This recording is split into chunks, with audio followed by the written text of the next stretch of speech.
अस्सलाम वालेकुम रहमतुल्लाहि व बरकातुहू। मैं सैयद फौजिया आप सबकी खिदमत में हाजिर हूँ दीन की दावत के साथ। ईमान क्या होता है और उसकी आजमाइश कैसे होती है और उस पर सब्र कैसे किया जाता है, आइए देखते हैं एक छोटे से किस्से, एक छोटे से वाक़े को लेके जो हमारे लिए बहुत बड़ी नसीहत साबित होता है।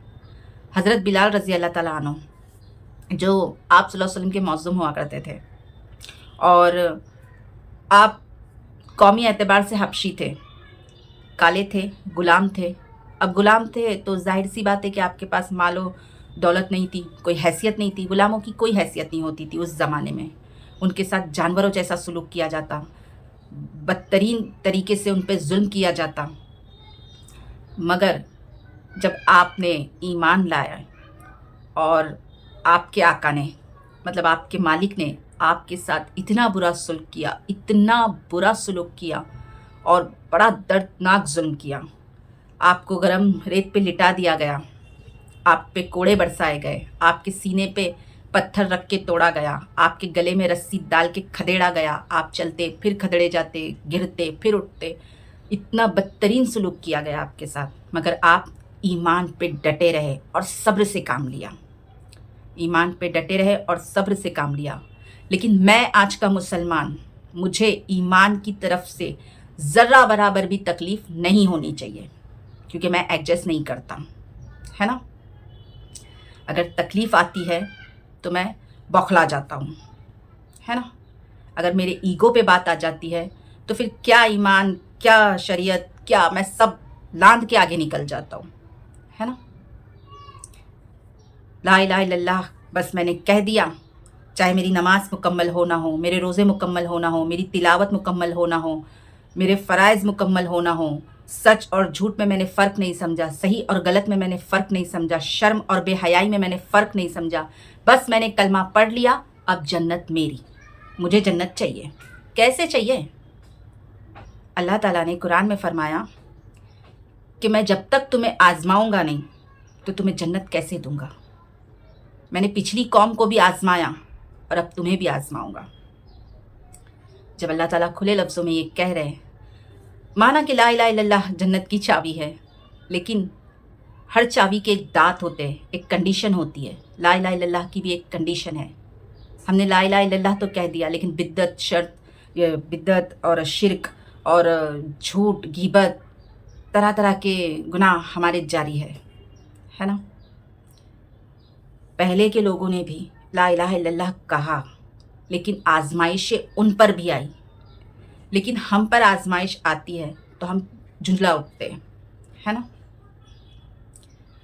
आजमाइश जब तक हमारी नहीं होंगी तो हमें जन्नत कैसे मिलेगी? आजमाइश के बाद ही जन्नत मिलती है ना।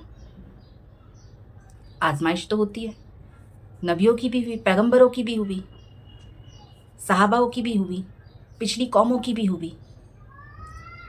आजमाइश तो सबकी होनी है। हम इतने कमज़ोर हो गए कि हमसे हमारे नफ्स के हाथों इतने मजबूर हो गए, क्योंकि हम तो नफ्स के अंदर ही लगे रहते हैं, नफ्स की ख्वाहिशात पूरी करने में ही लगे रहते हैं। तो ईमान की किसे पड़ी है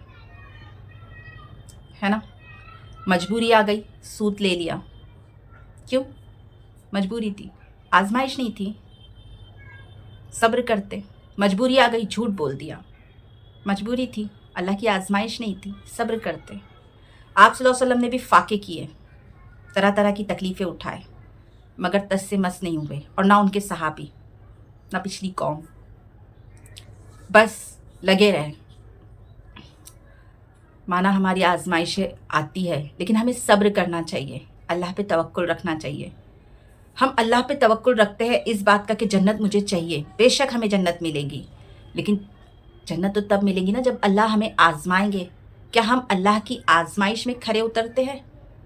लेकिन हम ये गुमान ज़रूर रखते कि हाँ, अल्लाह हमारे तवक्कुल पे पूरा खरा उतरेगा। बेशक वो उतरेगा, लेकिन सबसे पहले उसकी आजमाइश पे खरे उतरे, तब वो हमारे तवक्कुल पे खरा उतरेगा, है ना।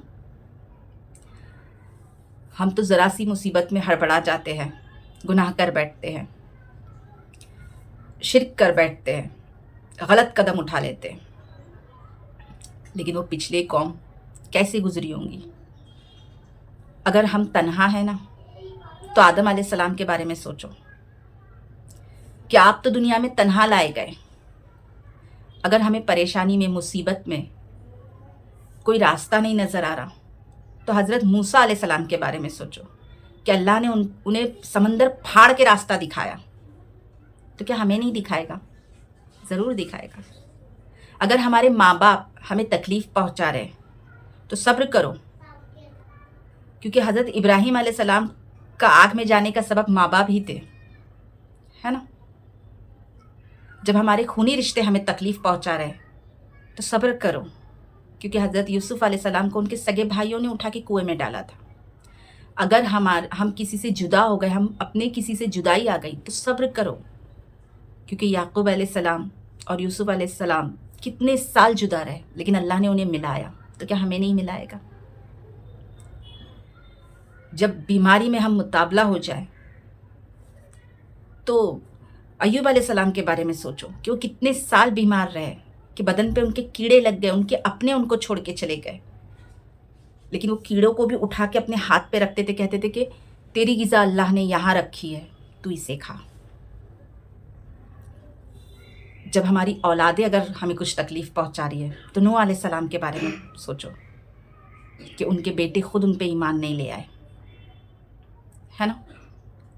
جب ہماری گردن پہ بات آ جا رہی ہے، کچھ ہماری جان پہ بات آ جا رہی ہے، گلے تک چھری آ جا رہی ہے، تو سوچو حضرت اسماعیل علیہ السلام کے بارے میں کہ کس طرح سے اللہ نے انہیں چھری کے نیچے سے نکالا، چھری کو چلنے نہیں دیا، ہے نا. تو کیا ہمیں نہیں بچائے گا؟ کیا کوئی اتنا ظالم ہے کہ ہمیں جان سے مار دے گا؟ جب آپ کا مذاق بنایا جا رہا ہے، آپ پہ ہنسا جا رہا ہے، تو صبر کرو، امید رکھو اللہ پہ، کیونکہ ہمارے نبی کریم صلی اللہ علیہ وسلم کا سب سے زیادہ مذاق بنایا گیا. آپ پہ ہنسا جاتا تھا، کچھ بچوں کے ہاتھ میں پتھر دے دیا گیا آپ کو مارنے کے لیے، آپ کو دیوانہ، پاگل کہا جاتا تھا، جادوگر کہا جاتا تھا. آپ نے صبر کیا، آپ بغاوت نہیں کیے بلکہ ایسوں کے لیے دعا کیے، ہے نا. گلے میں مفلر باندھ کے ان کا گلا کس دیا جاتا تھا، ان کی آنکھیں مبارک باہر آ جاتی تھی، مگر آپ نے صبر کیا. ہم ایسے نبی کی امت ہے نا.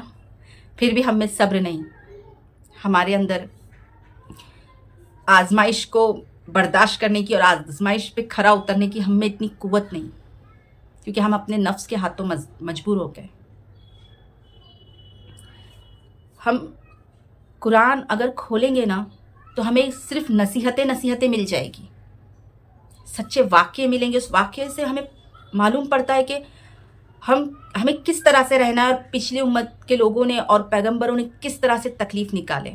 سب پہ تکلیف آئی، چھوٹا بڑا، گورا کالا، اونچا نیچا، پیغمبر، امتی، کسی کو بھی ہر کسی کو اللہ کی طرف آزمائش کا ایگزام دینا ہی ہے، ورنہ ہم کھڑے نہیں اترے گے. آزمائش پہ ڈٹے رہو، اللہ پہ توکل رکھو، انشاءاللہ ضرور جنت ہماری، ہے نا. ہم تو نہیں کر سکتے یہ سب، ہم سے نہیں ہوتا، ہمیں کیا معلوم کہ ایمان کی قیمت کیا ہوتی، لیکن حضرت بلال رضی اللہ تعالیٰ عنہ جانتے تھے کہ ایمان بہت بڑی چیز ہے اور مجھے اس کے لیے بہت قربانی دینی ہے. اور ان کی قربانی کا نتیجہ یہ ملا کہ آپ صلی اللہ علیہ وسلم کے ساتھ وہ جنت میں داخل ہوں گے. ان کی اونٹ کی رسی پکڑ کے پہلا وہ جائیں گے، پھر آپ صلی اللہ علیہ وسلم کا اونٹ، ہے نا. یہ ان کی آزمائش کا اور صبر کا پھل انہیں ملا، لیکن ہم سے تو یہ سب نہیں ہوگا، ہے نا. میری بہنوں، اکثر آپ گھر میں طرح طرح کی کتابیں پڑھتی ہو، منتوں کی، 16 سیدوں کی، پتہ نہیں، جس کی کوئی کہانی کی کوئی دلیل نہیں ہے. لیکن آپ قرآن کھولیں، قرآن میں اللہ دلیل دے کے آپ کو سمجھا رہا ہے. ایک ایک قصے آپ کو سچے دلیلوں والے ملیں گے. ان کہانی کی کتابوں میں، ان منتوں میں کوئی دلیل نہیں ہے، لیکن ہاں، قرآن سچا ہے اور حق پہ ہے. آپ کو صبر بھی ملے گا، وہ واقعے پڑھنے سے، قرآن کی تلاوت کرنے سے آپ کو صبر بھی ملے گا، ثواب بھی ملے گا، اور آپ ایک اللہ سے آپ کا کنیکشن بھی جڑے گا. یہاں وہاں کی کتابیں پڑھنے سے کچھ نہیں ملنے والا. ایک چھوٹی سی بات بتاتی ہوں. جب میرے ابو بہت بیمار پڑ گئے تھے نا، تو لوگ نا میرے منہ پہ آ کے کہتے تھے کہ تیرا باپ تو ابھی بوڑھا ہو گیا اور اب وہ बिस्तर से नहीं उठेगा, अब उसके वक्त पूरा हो गया। मैं कुछ कह नहीं पाती थी क्योंकि वो वाकई बूढ़े हो गए थे, उनके हाथ थर थर काँपते थे, पैरों का उनका ऑपरेशन हुआ था, हड्डियाँ पूरी भूसा हो रही थी कि स्क्रू फिट नहीं हो रहा था उनकी हड्डियों का, जो कटोरी का ऑपरेशन हुआ था। वो मुझसे फ़ोन पे कहते थे, उनसे मुंह से आवाज़ नहीं आती थी, और मैं ऐसी हालत में नहीं थी कि मैं उनसे जाके मिलूँ। मैं प्रेग्नेंट थी और मुझे डॉक्टर ने बेड रेस्ट करने के लिए कहा था, मैं हिल नहीं सकती थी। मुझे इतना रोना आता था, इतना रोना आता था। मैं, बाप बोले तो एक हिम्मत होता है, अगर औलाद बाप का हाथ होती है तो बाप भी तो औलाद की कमर होता है ना। अगर बाप ही ना रहे तो कमर टूट जाएगी। और वैसे भी बाप कितना भी गरीब हो, कितना भी मजबूर हो, लेकिन बेटी तो उसके लिए उसकी शहजादी ही होती है ना। कभी मुंह पे ना नहीं बोलता कोई चीज़ के लिए। माँ से तो नहीं मिल सकी मैं, लेकिन एक बाप ही था मेरे पास। मेरे अब्बू, इतनी उनकी तबीयत खराब थी, लोग मुझसे कहते थे अब तेरा बाप नहीं बचेगा। मुझे ऐसा लगता था मैं अकेली रह जाऊंगी, यतीम अनाथ हो जाऊंगी। मैं सिर्फ कुरान की तिलावत करती थी और मायने के साथ पढ़ती थी। मुझे उसमें हज़रत याकूब अलैहिस्सलाम और यूसुफ अलैहिस्सलाम के किस्से की पूरी तफसील से मैंने पढ़ा कि अल्लाह ने किस तरह जुदा किया और किस तरह मिलाया, है ना। मुझे अल्लाह पे पूरा तवक्कुल आया। कुरान की तिलावत करने से मुझे अल्लाह पे पूरा तवक्कुल आया, और बस मैंने अल्लाह से दुआ मांगी, क्योंकि अल्लाह जो तू करेगा बेहतर से बेहतरीन होगा। भले मैं अपने शौहर से, अपने बच्चों से डट के बोलती थी अल्लाह जो करेगा बेहतर करेगा, जो भी होगा अंजाम आगे अल्लाह बेहतर करेगा, लेकिन अल्लाह के सामने जब मैं मुसल्ले पे जाती थी ना, मैं टूट जाती थी। अल्लाह को बताती थी कि मैं अकेली हूँ, तन्हा हूँ, क्योंकि बाप तो बाप होता है ना औलाद के लिए। औलाद कितनी भी बड़ी हो जाए, माँ बाप के लिए तो वो छोटी रहती है।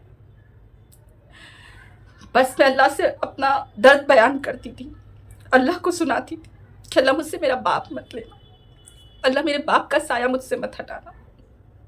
अभी मुझे उसकी बहुत ज़रूरत है, वो मेरी हिम्मत है, मेरी ताकत है।